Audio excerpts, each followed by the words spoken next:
2 years ago, you guys beat Creighton, and then the next time out lost by 16 to Indiana. What's the goal coming off an emotional game like that to make sure that the foot stays on the gas? Yeah, believe me, we've addressed a lot of things after that game. You know, a lot of people are saying some really positive things. You got to find a way to put it behind you, and you know, it can obviously be the other way as well. When you have a tough performance, there's a lot of negativity circulating around. So, you know, as we say a lot in this business, you got to find a way to put the tough emotional defeats behind you. I thought we prepared well after that St. Mary's game, which was a tough loss for us.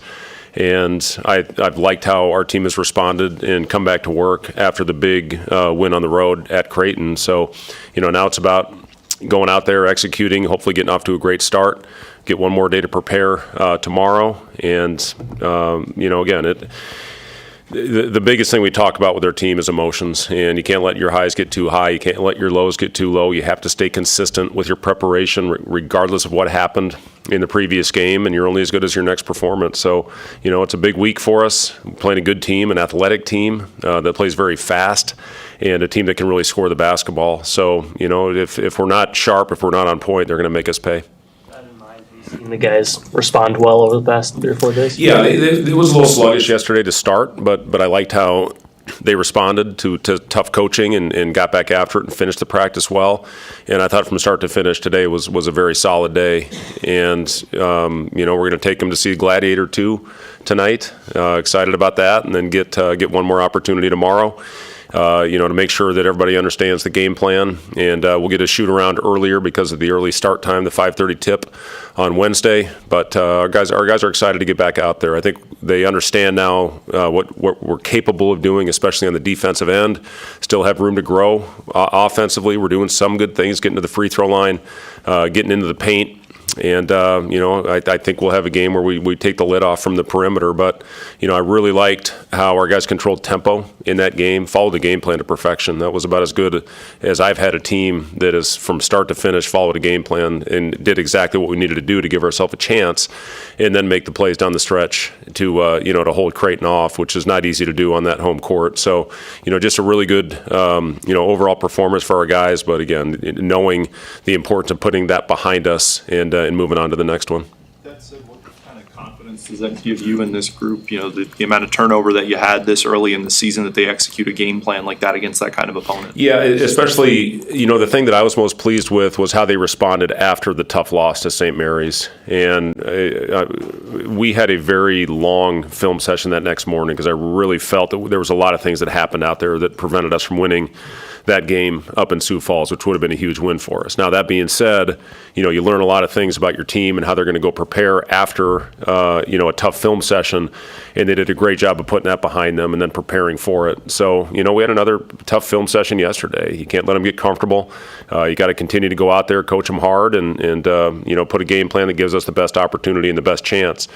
This team we play in South Dakota will pressure us. They'll full court press. We have to take care of the ball. That was a huge part of the win at Creighton is we took care of the ball. We didn't turn it over, and you know, did a great job on the glass. South Dakota, they crash all 5, and we're going to have to do a good job hitting, and you know, hopefully take advantage on the other end if we can finish off possessions. You knew about Raleigh's experience when you brought him in here, but how much was that at hand on Friday? I think he had 4 points there in that stretch to kind of put it away. Yeah, and hit a tough pull-up at the end of the clock. We were trying to shorten the game, and this was after a turnover. He had a bad turnover where Burke had a shake play out of the corner, and he overthrew it. And, you know, he did a really good job of keeping everything calm and moving on to the next play. We went down and got a couple stops, and then he made a couple really big plays, that one in the fast break where I was telling him to slow down, but he went in there anyway and scored on a fast break. But, you know, it's nice to have a guy like that. I thought Aaron Eulis had one of the bigger baskets in the game as well. Got the and one, and it really was everybody that stepped on the floor contributed to that win, and that's what it's all about. When you have a group that goes out there, they're joined at the hip, and I just thought, you know, they were all game long for 40 minutes. They were connected out there, and that's what you look for. You have to have all 5 guys in the right spot. Our defense, if you have one guy out of position, it's going to affect the whole group, and I thought the guys were really tied together for all 40 minutes, especially in that defensive end. You mentioned how you wanted to get more looks for Connor. Did you see that payoff, then also his off-ball movement? It seemed like he was kind of running around like Casey a little bit. Yeah, Was that yeah. an emphasis? It was. We actually we worked on it the night before. We went over to the arena. This team right now can't get enough shots, so we went over there night before. We don't always do that, and put in a couple actions for him just to run off screens, and he took full advantage of it. I thought our guys did a really good job of getting him open. Aaron Eulis had a great bottom hip screen. Screening angles are very important in that new set that we put in for him. And the thing I was really pleased with Connor is how he was getting to the rim and finishing in there and hitting his floaters. And he kind of alluded to Casey. That's where he, how many years we have him? 3 years of Casey, his growth from becoming just a three-point shooter to getting in the paint to where he was second in the Big Ten in two-point field goal percentage. I think that was the year before, but it just speaks to the growth of his game and the development of his game, and Connor's really worked on that. He worked on it hard this summer of getting in there. The way Creighton plays, you have to take some of those mid-range shots. I know I talked about that after the game the other day, and Bryce was the first half, and then Connor got it going in that little area in the second half. But the way Kalkbrenner sits in the paint and the way they chase you in there, you have to be able to knock down some of those shots. In preparing for South Dakota, have you been able to lean on Andrew at all as a guy who was in their conference for a few years? Not really. I mean, the way they're playing right now, I think is a little different than when Andrew was there. But the one thing that he does know is how good that league is, and like I said, if you're satisfied, if you go out there and you have a little hangover from the Creighton game, it's not going to end well. And again, we've tried to warn our guys and talk to our guys a lot about that these last couple games. But that's the one thing Andrew can let our guys know is that's a really good league that's got very good coaching. And, the way they've built this roster, I'm really impressed. They are very athletic. They got a lot of guys that can make shots. It's similar to me a little bit to the Rio Grande, UT Rio Grande Valley that we played in that opening game. And obviously you see what they've done, almost knocking off Wisconsin, who's been unbelievable this year, and playing Creighton and us tight. They do remind me of that team, the way they rebound, the way they're relentless, the way they've got multiple guys that can knock down shots. So this is going to be a tough test for us Wednesday, and we got to be on point. In the post game, you mentioned Juwan's leadership last week. Was that him taking it actually to another level than it had been at, or? 100%. Yeah, his voice was the most consistent it's been since he's been here for multiple days in a row. He's had his moments, but I was just really impressed with Juwan, not only leading into that game, but in the huddles in the locker room at halftime. He's really taken that upon himself to be the vocal leader of this group, and we needed somebody to emerge and step into that role. Raleigh's a great leader by example. Bryce, certainly has his moments of leading by example and being vocal, but we needed that really consistent voice, and I'm proud of Juwan for stepping up and taking that on, and we're going to need that the rest of the year. This, as I told him, this can't be a 1 week thing. When you're a veteran guy, you've been here longer than anybody, it's a big responsibility. But if you take it on and like Juwan did, it's going to benefit Juwan and our whole team for our future. Been a lot of love for Nate Lenzer after that Creighton game. I guess maybe just speak on the impact that he's had with having your guys embrace that defensive mindset. Yeah, rightfully so on the praise that Nate Lenzer is getting. I'm just telling you guys, you see him on the sideline, you see how energetic he is. I asked if his rotator cuff was okay by telling our guys to get back and transition after that game, but that's how he is in practice. It's every day.